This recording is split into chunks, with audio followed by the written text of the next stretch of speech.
इससे पहले कि हम ट्रेलर पर बात करें कि ट्रेलर में क्या अच्छा है क्या बुरा, मैं बात करना चाहूँगा जिस तरीके से ट्रेलर को एडिट किया गया है। लता मंगेशकर जी की सुरीली आवाज़ के साथ जिस तरीके से इसके विजुअल्स को मिक्स करके ट्रेलर की समाप्ति की गई है, वो चीज़ स्वयं ही हृदय में एक पैट्रियोटिज्म वाली भावना ले आती है। ट्रेलर जिस पेस पर, जिस गरज के साथ शुरू होती है और जिस इमोशनल एंगल पर खत्म होता है, वो फिल्म में दिखाए जाने वाले वेरिएशंस की एक छवि मात्र है। ट्रेलर देखकर फिल्म से कितनी उम्मीद रहती है, इस पर आज की चर्चा रहेगी। ट्रेलर रिव्यू करेंगे स्काई फोर्स।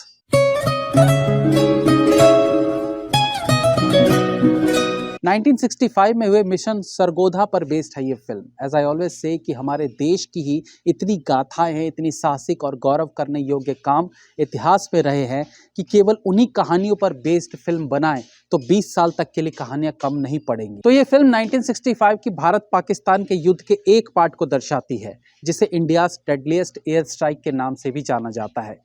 ये एयर स्ट्राइक तब हुआ था जब पाकिस्तान ने पठानकोट, आदमपुर और हलवारा स्थित इंडियन एयर बेसिस पर हमला कर दिया था। खैर, अब जब इस मिशन पर फिल्म बन चुकी है तो इसके ट्रेलर पर चर्चा करके जानने की कोशिश करते हैं कि इस फिल्म से कितनी उम्मीद लगाई जा सकती है। ट्रेलर की शुरुआत में 1965 के पाकिस्तानी प्रेसिडेंट मोहम्मद अयूब खान की शायद उस समय की ओरिजिनल आवाज़ को रखा गया है, क्योंकि इस ऑडियो को सुनवाते वक्त स्क्रीन के कोने में उनका नाम और डेजिग्नेशन भी लिखा आता है, जिसमें अयूब खान कहते हैं, हिंदुस्तानी हुक्मरान शायद अभी नहीं जानते कि उन्होंने किस कौम को ललकारा है। देखा जाए तो वॉर के दौरान देश की बात होती है, लेकिन इस लाइन में कौम की बात हो रही है, जो एटलीस्ट आज की फिल्मों में दिखाने से मेकर्स बचने की कोशिश करते रहते हैं। बट यहाँ इस चीज़ को छुपाने की कोशिश नहीं की गई है। उसके बाद ट्रेलर में कुछ वॉर एक्शन ब्लास्ट विजुअल्स देखने को मिलते हैं और साथ में पाकिस्तानी प्रेसिडेंट के बड़बोले डायलॉग्स बैकग्राउंड में चलते रहते हैं। विजुअल्स में अक्षय कुमार के super slow motion scenes attractive लगते हैं, तो वहीं वीर पहाड़िया भी यूनिफॉर्म में एक्शन मोड में दिखते हैं। अब भले एयर स्ट्राइक की बात हमने पिछले कुछ सालों में सुनी होगी, लेकिन अक्षय कुमार का डायलॉग के दुश्मनों को बताना है कि हम घर में घुसकर मार सकते हैं, ये फील कराता है कि हमारे जवान 1965 में भी घर में घुसकर मारने का जज्बा रखते थे।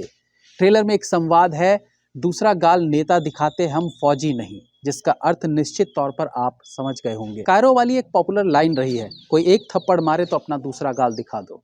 खैर, ये एक वॉर फिल्म है तो जाहिर बात है अपने दुश्मन देश के खिलाफ गूजबम्स वाले संवाद तो रहेंगे। बट अगेन यहाँ अलग ये है कि बहुत कम ऐसा देखने को मिलता है जब पाकिस्तान नाम लेकर कोई संवाद बोला गया हो फिल्म में। अक्सर पाकिस्तान को दुश्मन देश कह के फिल्मों में संबोधित किया जाता रहा है। आप तो समझते ही होंगे हर कोई पाकिस्तान को दुश्मन नहीं मानता, तो उनकी खुशी के लिए ऐसा किया जाता रहा है। बट इस फिल्म के ट्रेलर में अक्षय का डायलॉग है, हम पाकिस्तानियों के परकच्चे उड़ा देंगे। तो समय के साथ संवादों में बदलाव आ रहा है। ऐसे ही एक संवाद है, कौन जनाब, और जवाब आता है तेरा बाप। तो अब राइटर्स को आज़ादी मिल गई है क्लीन वर्ड्स में संवादों को लिखने की। वहीं फाइटर प्लेन्स के विजुअल्स देखें तो वो भी अट्रैक्टिव लग रहे हैं। बाकी इस तरह की फिल्मों में कैमरा वर्क की भी अलग अहमियत रहती है, जो हमें फिल्म देखकर पता चलेगा।